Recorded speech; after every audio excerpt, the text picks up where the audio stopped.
akkam fayyaa jirtu naga keessanii an naga kootu isiniin jaa isinis bakka jirtanitti baga naganaaf jiraatan isiniin jedha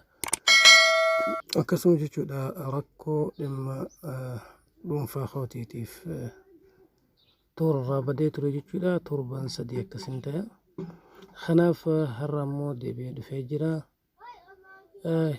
hordoftoonni hunduu baga naganaaf jiraatan isiniin jecha egaa har'as jechuudha akkuma baratame barumsa tokkoon qabadhee isiniif dhiyaadhee jira barumsichi keenya har'aadhaa garuu maal kan jedhu wajjin ilaallaa isa dura garuu warroonni maatii hoonta hin takkaahu nutti hin dabalaman koota YouTube channel keenyatti dabalamaa subscribe like share waliif godhaa isiniin jecha akkasuma immoo barumsota hedduu isin fayyadan asirratti isiniif kan dabree fi kan kana dabruu deemu jira jechuudha like subscribe share waliif godhaa maatii ta'a isiniin jaa wagguu viidiyoo laaltan garuu like gootan malee keessaa kan baan isiniin jecha asumaan dhaamsa hooti yaamicha hooti moona ajajaaraa kan jenne kanaaf ammoo amma gama barumsichaatti wagguu achi isin dabarsu jechuudha barumsichi keenya har'aadha maal kan jedhu wajjin ilaala aappii ajaa'ibaati aappiin kun maaliif nu gargaara jennaan aappichi kan nu gargaaruu fi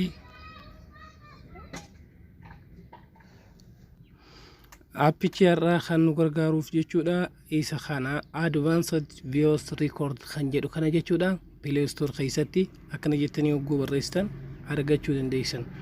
advanced voice recorder kan jedhu kana jechuudha Play Store keessatti argama kallattiin garuu kan isa kana jechuudha linkii viidiyocha masni furaabe kana jala argachuu dandeessu kallattiidhaan linkichi gama Play Store keessin geessu jechuudha Play Store keessa keessin geessuu danda'u isa jecha mee appilikeeshinicha wagguu gabbuufne akkamiin fayyadamna maaltu adda isa godhaa kan jedhu gaafii akkasitti hin taaneef appilikeeshinicha gabbuufna wagguu gabbuufna haala kanaan ni banna wagguu banneetiin jenne jechuudha haala kanaan akkuma argitan accept jennee eeyyama kenninaaf wagguu eeyyama kennee fi ammas nu gaafata eeyyama nu gaafatu kana ni kenninaaf jechuudha kan filanna jennaan amma bifa sadii nu goonu baya halluu sadiin bulee nu baasee ka gubbaarraa kana filanna jechuudha maal kan jedhu while using the app yeroo aappii fayyadamnu qofa kan jedhu jechuudha okay amma akkasuma ammas eeyyama nu gaafata kanas allow jennee eeyyama kenninaaf achi booda close storage kan jedhu ni dhufa jechuudha isa kanas al tokko gadtuina bakki too filadhu jechaa jira isin bakka filachuu dandeessan yoo barbaadan dhiisuu dandeessan ammaaf mee baak jedhee duuba haa deebi'u lakki hin isin filachiisu malee waan jedhee isin dutaate fakkeenyaaf anamma qafoo xiyyaramee bakkoo tokko haa filadhuu fi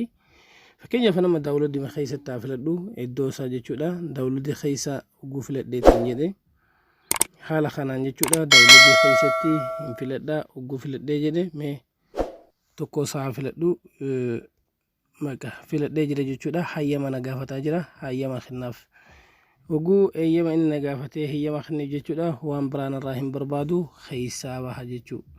wagguu keessaa baheetiin jee aappicha kana mee riikoordii waraabuuf haala kamiin nu gargaara kan jedhuu fi wajjin kan ilaallu ta'a jechuudha wagguu haala kanaan nuti goone keessaa baanee aappichi haala kana nogguu dhufee waan takkaawun irraan eegama maal gochuu malee keessaa baanaa amma aappicha kana mee keessaa baanu keessaa baanee sagalee waraabuu feene akkam goona jennaan mee keessaa bayuu wagguu keessaa bayeetiin jee aappicha kana jechuudha haala kanaan keessaa bayee jira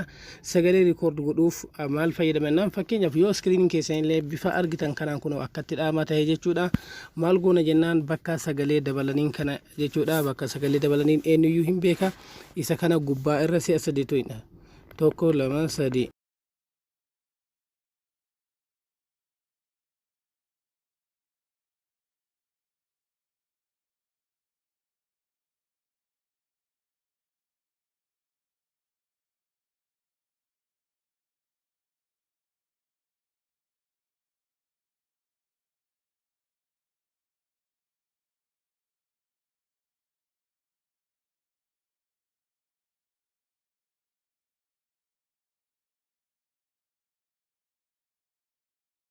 sagalee hir'isu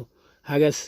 kanaaf amma mee sagalicha waraabe kana isin dhageessisu. Eessa arganna yoo jettan sagalicha amma waraabna kana jechuudha. Gabaabumatti sagalee kana aappicha keessa ni seenna.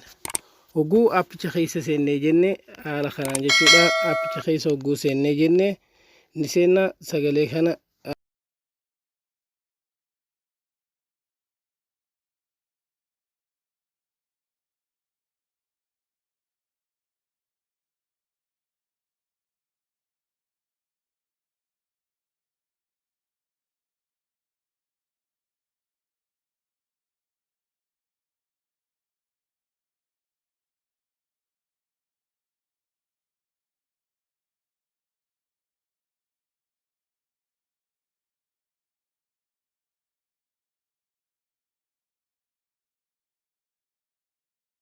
qaba. Kanaaf walumaa galatti akkasittis tolu abdiin qaba sagalee bifa kanaan waraabuu dandeessan jechuudha. Kanaaf garuu sagalee waraabdan san seef gochuuf jalqaba yeroo irra deebi'ee al takka isinitti hima gubbaa irra iskiriiniin keessan cufataa ta'ee yoo jedhe gubbaa irra si'a sadi kiisime keessatti fakkeenya waan wayii waraabuu barbaadan lingata sun waliin haasoftan sagalee san waraabbachuu barbaadan ragaa wayitiif haa ta'u garuu sharrii birootiif akkan ittiin hin fayyadamne gubbaa irratti si'a sadi tuyna waraabuu nuuf eegala. Wagguu ammoo sagalee san dhaabuu barbaanne iskiriinii kenna yoo banne sagalee osoo sagalee san hin dhaabin argachuu hin dandeenyu. Si'a sadi gara jalaa tuyna jechuun wal faanaa si'a sadi takka goonee si'a sadi tuyna. Kana fakkaata. Barumsa birootiin hanga walitti deebinutti turtii gaarii isiniif haa ta'u isiniin jecha.